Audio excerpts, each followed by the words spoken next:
Welcome to Familypreneur, the podcast for parent entrepreneurs raising kidpreneurs.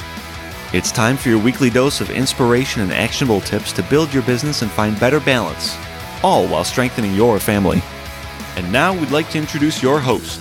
She's my mom and thebomb.com, Meg Brunson.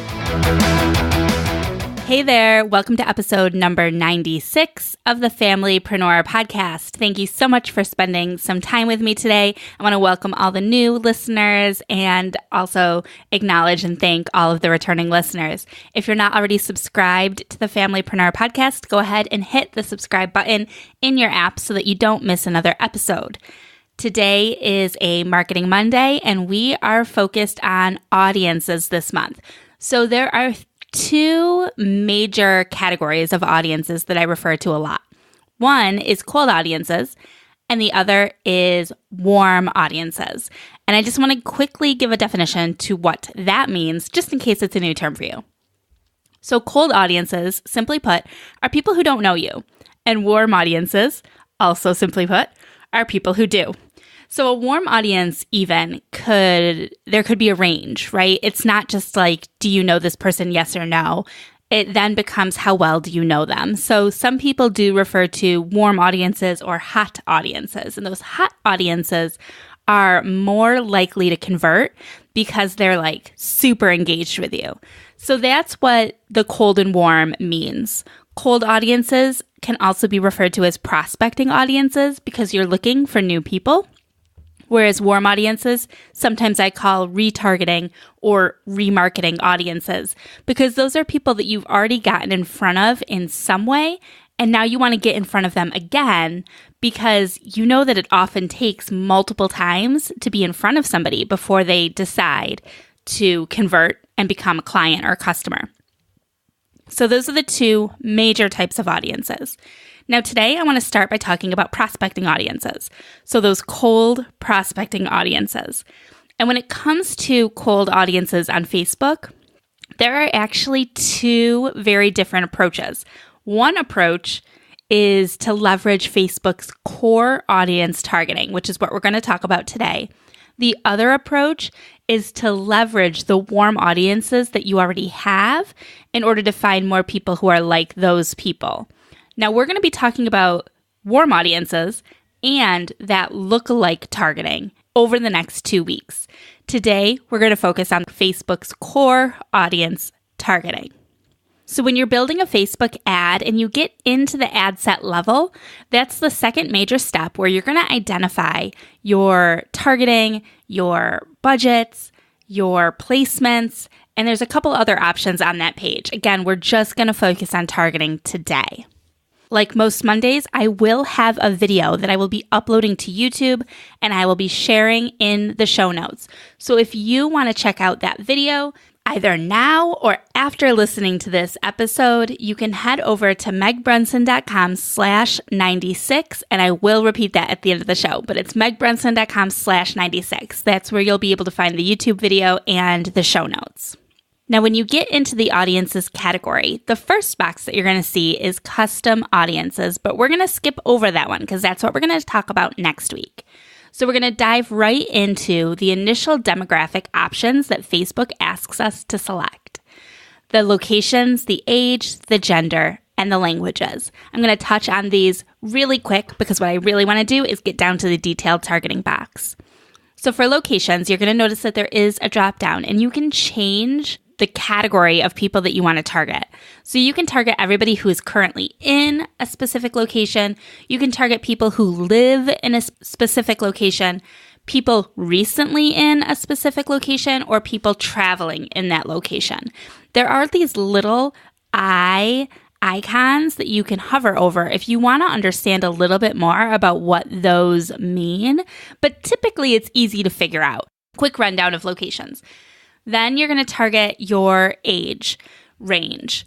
There's a minimum, there's a maximum, and you can target your ages. Now, I often recommend when it comes to age that you consider giving a little wiggle room. So if your ideal audience member is between the ages of 25 and 35, maybe try expanding it out to 20 to 40, just to allow some of those outliers the opportunity to see your ad in case they are really interested. You'll target your genders. And with languages, you're only going to need to target a language if you're targeting a minority language. So if you're in the United States of America and you want to target English-speaking people, you don't have to put a language there. Facebook knows. If you are in Spain and you want to target English-speaking people, then you do need to put a language there because Facebook is going to assume that an article targeting Spain is going to be in Spanish because that's their national language. Now my favorite part, detailed targeting. Facebook has so many options for the things that you can target. I always recommend that my clients and anybody I work with starts by clicking on the browse button, all right, just to go through and see how many things there are to choose from, how intricate you can get your targeting.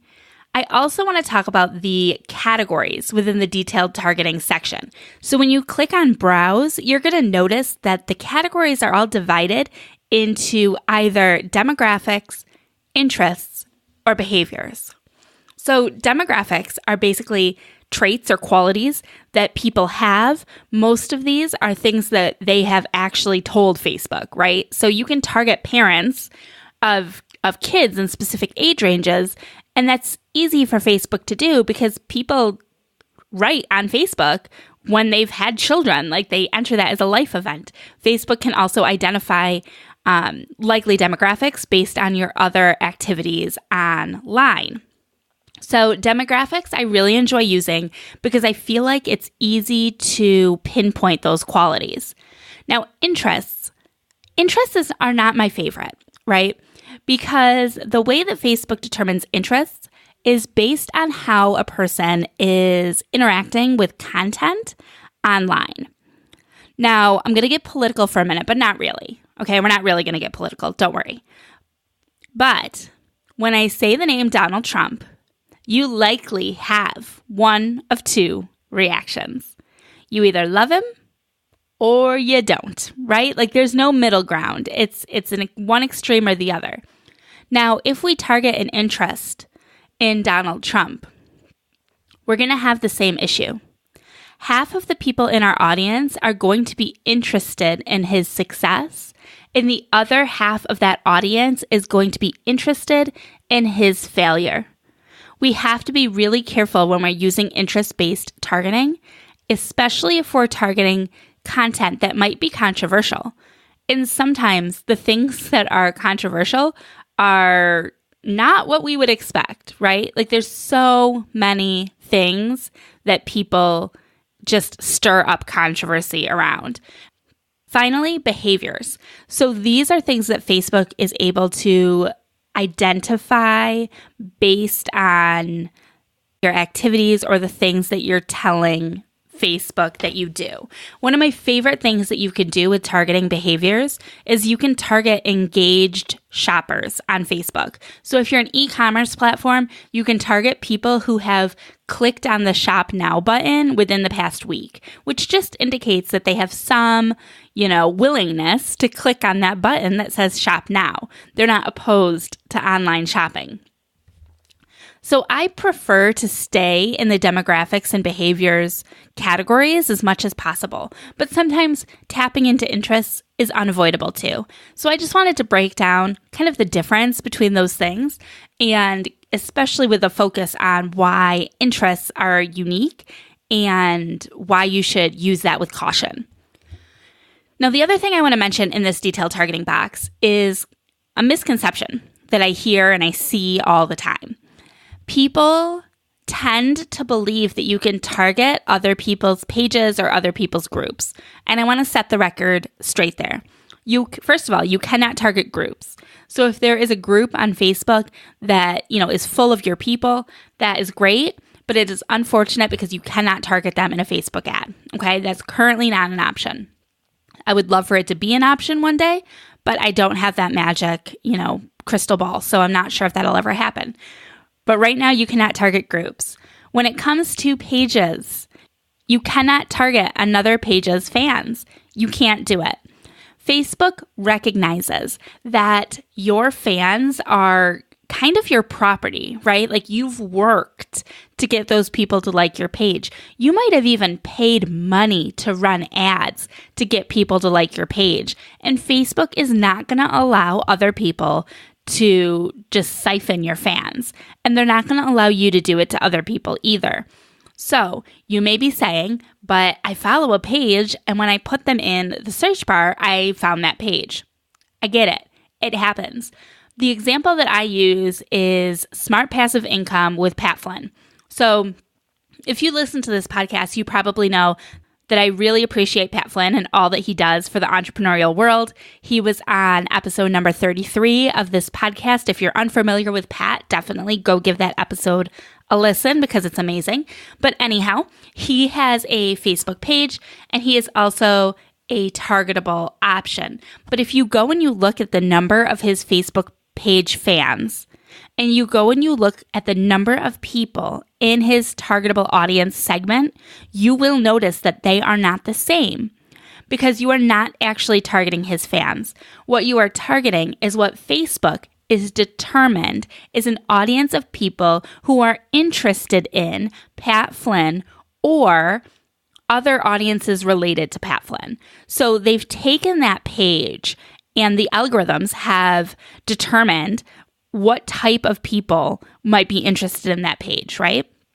And then they're looking at 28 days worth of algorithmic data to determine what type of people are interacting with Pat's page or other similar pages. It's a slight distinction that I just want to point out. So if I like the page Target today, then I'm going to be in the targetable target audience, right? So when you go type in interest and you type in target, I will be one of those people because I liked the page today. Now let's just assume 29 days have gone by and I have not interacted with the page. I've not gone to Target's website. I haven't even gone to a Target store. I have done absolutely nothing with Target since liking that page 29 days ago. That means as of today, I am out of that targetable audience category. So finally, what I want to talk about in this section, and this is the piece that I'm really going to ensure that is clear on the video because I think it's going to be difficult to explain audibly, but when we're targeting in the detailed targeting section, you have to remember that every targetable segment that you put in that box is an or statement. So if you put in target and parents, let's just say you want to target parents and people interested in Target. So you put them both in a box. Facebook is going to find you people who are parents or they're interested in Target. So you're going to get one or the other. And oftentimes this isn't what we want. So what I encourage people to do is brainstorm. Who is your ideal audience? And maybe you already know this. Maybe it's already, stuck in your brain, and that's great too. Come up with like the big overarching umbrella categories, like 2 or 3 things. So the example I always use is my audience for this podcast. So my audience for this podcast, let's see if you fit. Number 1, they're parents.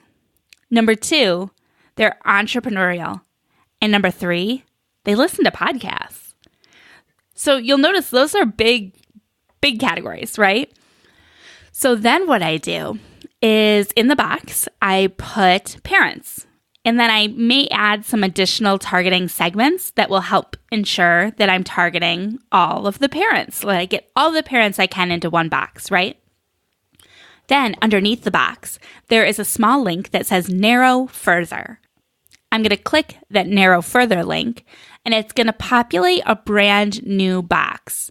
So above that, it's going to say, and must also match at least one of the following. Now in this box, I enter all of my entrepreneurship targeting segments. Now when I'm done with this step, I've set up 2 filters. so that my audience, they have to be parents based on this, abundance of parenting targeting I've put in here. Secondly, they are likely entrepreneurs based on the targeting segments I put in there. And then I'm going to narrow further, and I'm going to target an interest in podcasts because I want to make sure that they are interested in listening to podcasts. Now, when I've got these 3 boxes with the different targeting segments set up strategically, I can be more confident that my audience, if we look back up to the demographic information, they're all going to be in my specified location, within my specified age range, my specified gender if I have one, the languages, and then they've got to go through these filters. So in my example, they're parent entrepreneurs who listen to podcasts. Right underneath that detailed targeting section, there is a little checkbox, and it asks you if you want to expand your interests when it may increase link clicks at a lower cost per link click. I'm going to tell you that at this point, I never recommend that. The reason I don't recommend that is because if that box is checked, you're going to lose insight into what audience segments worked. I would rather have you test out different audience segments so that when you find something that works, you know why it worked. So uncheck that box, and then you are good to go. If you want to exclude people who like your page, you can do that from the connections box. And next week, we are going to talk about warm audiences, including excluding your warm audiences from your cold prospecting audiences so that we're not showing these ads to people who've already done what you want them to do. That'll save you money, and it'll help improve the results for your ads. If you have any questions, head over to the Familypreneur community at familypreneurcommunity.com. And of course, you'll find the links, the show notes, and the videos I talked about at megbrunson.com/96. Have a great week. We'll see you back here Wednesday and Friday, and I'll talk to you soon. Bye.